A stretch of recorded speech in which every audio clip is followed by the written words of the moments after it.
First of all, tell me what are the equality rule in the triangle. I am just telling equality rule. आप जानते हो isosceles triangle में दो side equal है, तो इसके अपोजिट एंगल भी इक्वल होते हैं. मतलब these are the two base angles.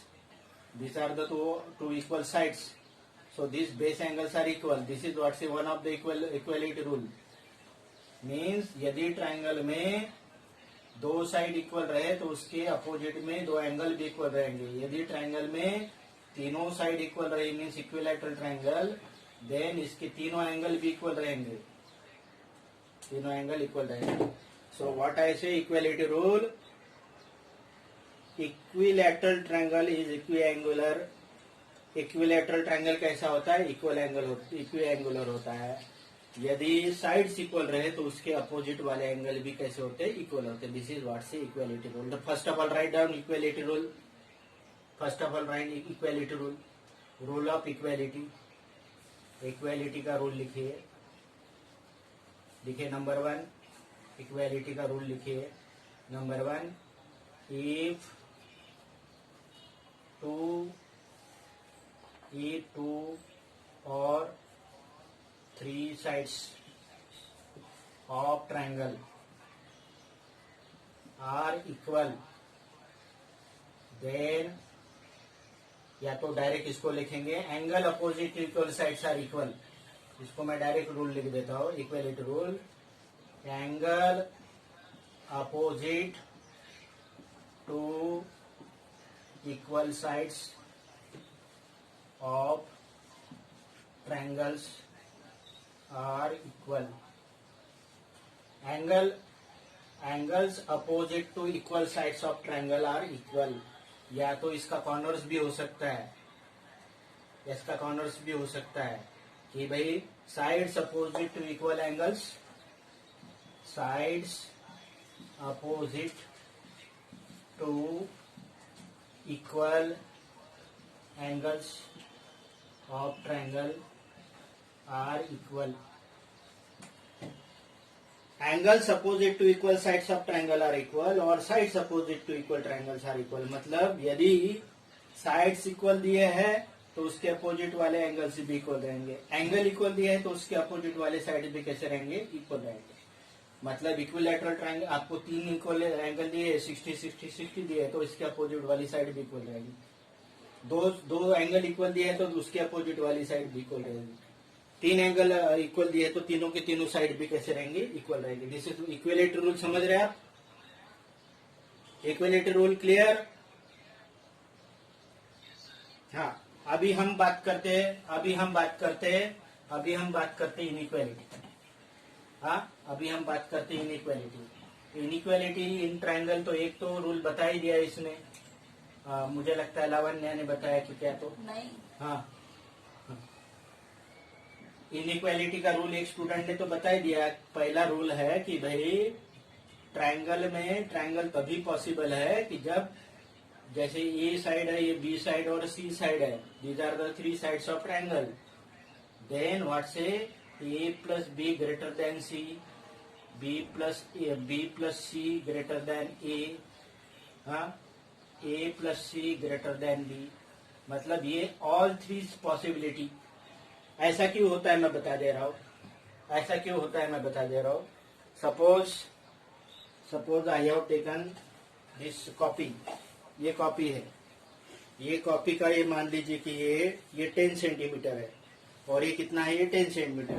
10 centimetre है. इसको कॉपी को मैं ऐसा खोलता हूँ. ऐसा खोल दिया. ये 10 सेंटीमीटर है. ये 10 सेंटीमीटर है.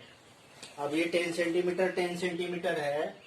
पहले स्टार्टिंग में तो ऐसा 0 था. ये मतलब ट्रायंगल नहीं था ये. पहले तो ये ऐसी कंडीशन थी. 10 सेंटीमीटर ओवरलैप हो रहा था. अब मैंने इसको थोड़ा सा ओपन कर दिया तो ये जो है ये 10 सेंटीमीटर मान लीजिए कि ये 12 सेंटीमीटर है. अब मैं इसको और ओपन कर दिया और एकदम स्ट्रेट कर दिया ना ऐसे. जब इसको स्ट्रेट करेंगे तो ये 10 सेंटीमीटर हो जाएगा और ये 10 सेंटीमीटर हो जाएगा और ये टोटल हो जाएगा 20 सेंटीमीटर. लेकिन जब ऐसा होगा तो ये ट्रायंगल नहीं बनेगा। ऐसा होगा तो ट्रायंगल बनेगा क्या? ऐसा होगा तो ट्रायंगल नहीं बनेगा।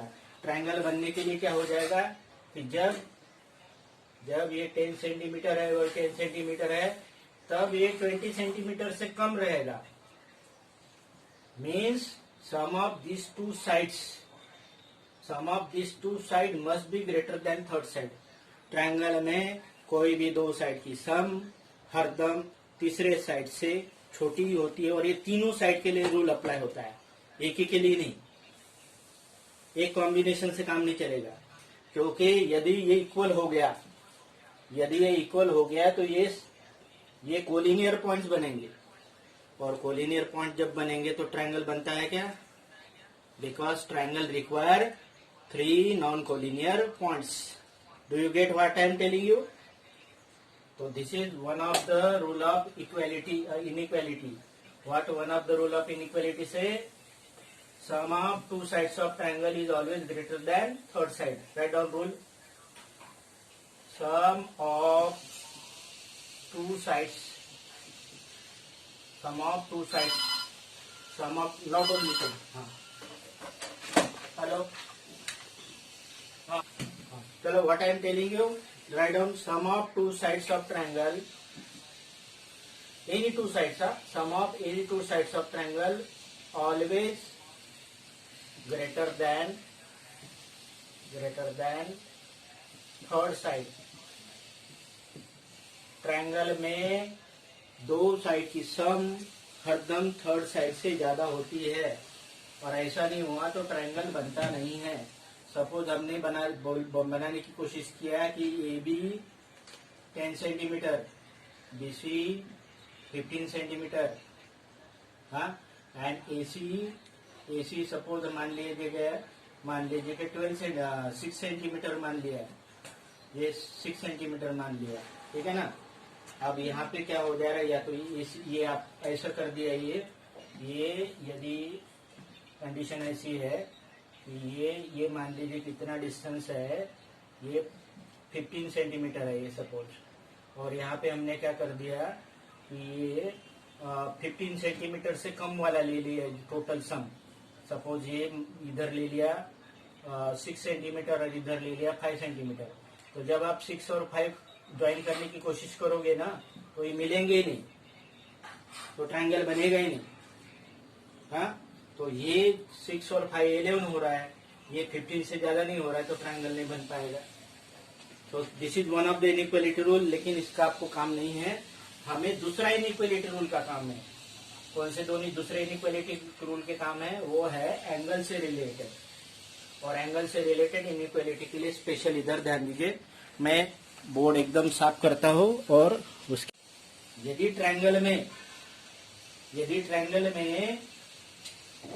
साइड का लेंथ डिफरेंट है, तो एंगल का लेंथ भी डिफरेंट रहेगा। और वो कैसे रहेगा?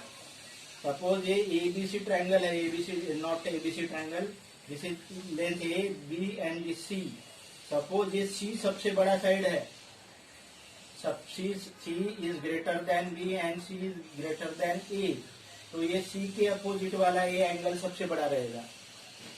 और ये सबसे छोटा साइड है, तो ए के अपोजिट वाला एंगल सबसे छोटा रहेगा। देख लीजिए क्या बोल रहा हूं फिर से। Inequality in triangle, second rule देख लीजिए।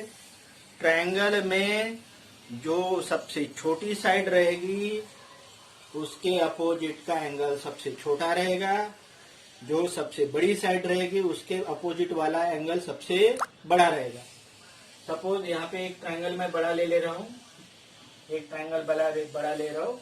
Suppose this is 4 centimetre, this is 6 centimetre, and this is what से 5 centimetre.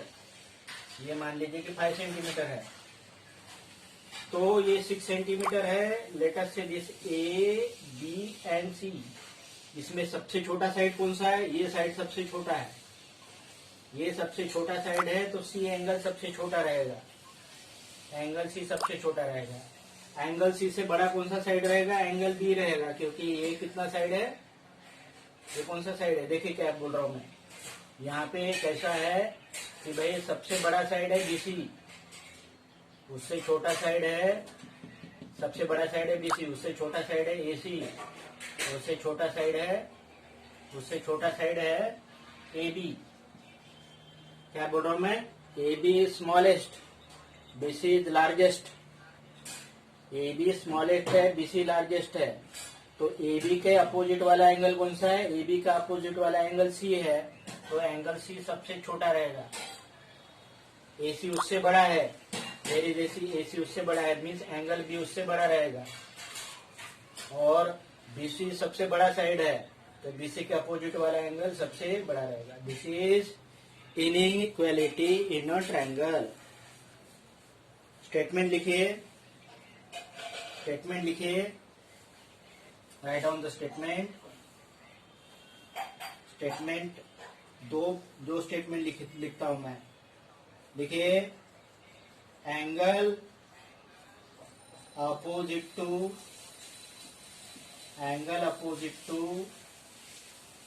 Largest side, angle opposite to the largest side और greatest side of triangle is largest. जो side सबसे बड़ी रहेगी उसके opposite वाला एंगल कैसा रहेगा? बड़ा रहेगा। और जो सबसे छोटा साइड एंगल रहेगा उसके अपोजिट वाला साइड उसके कॉन्वर्स में, यदि एंगल छोटा रहा तो उसके अपोजिट वाला साइड भी कैसे छोटा रहेगा? एंगल बड़ा रहा तो उसके अपोजिट वाला एंगल भी सबसे बड़ा रहेगा। लिखेंगे side opposite to largest side of triangle, side opposite to largest angle, side opposite to largest angle of triangle is largest. मतलब ट्रायंगल में सबसे बड़ा साइड रहा तो उसके अपोजिट वाला एंगल सबसे बड़ा रहेगा। ट्रायंगल में सबसे छोटा साइड रहा तो उसके अपोजिट का वाला एंगल सबसे छोटा रहेगा। उसके उल्टा ये साइड सबसे छोटी है तो उसके अपोजिट वाला एंगल सबसे छोटा, ये एंगल सबसे छोटा है तो उसके अपोजिट वाला साइड सबसे छोटा।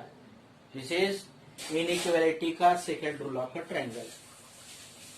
क्लियर? किसी को डिफिकल्टी तो पूछिए, क्योंकि मैं इसका प्रॉब्लम स्टार्ट कर दे रहा हूं।